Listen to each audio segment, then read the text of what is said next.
Ginebra TNT, no, Game 3 ng PBA Commissioner's Cup Finals 49 season. So, dito natin makikita how TNT adjusted. Okay? Dikitan yung laro, pero TNT made shots. They play with pace. No? Ang problema sa Ginebra,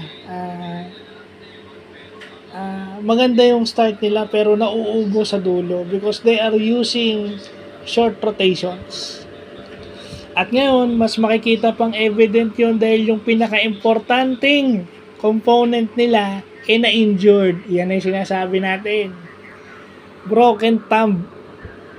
Broken right thumb itong si Justin Brownlee. Layo sinasabi, di ba? Kakagamit mo doon sa player ng madalas dahil nga magaling, mapagkakatiwalaan, mabait, hindi nagrereklamo. Ayan. I think yung presence ni Brownlee alone is very evident dito sa PBA Finals. Not only in the PBA but in the national team hanggat si Tim Cone yung coach. So anong gagawin mo dyan ngayon?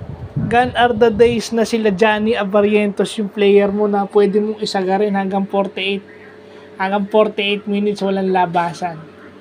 Kita nyo si RHJ 48 minutes, 47 to 48 minutes straight habang tumatagal bumababa yung laro.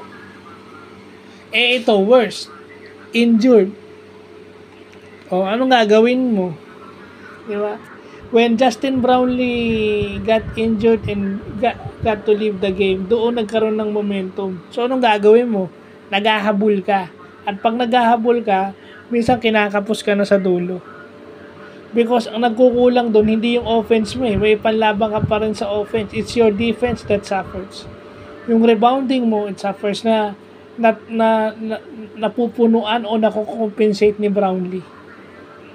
Yung rebounding at defense, yun ang nakukompensate ni Brownlee pag nandun siya sa loob. Injured siya. Yun. Kaya imagine mo, you got 25 PBA titles, but you never do the trends na nauubos din yung player mo.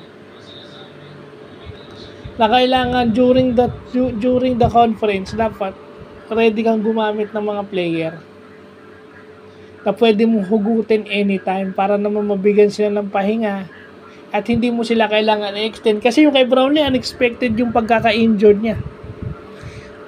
Unexpected yun, walang may gustong ma-injured siya pero nangyari. So yun lang po.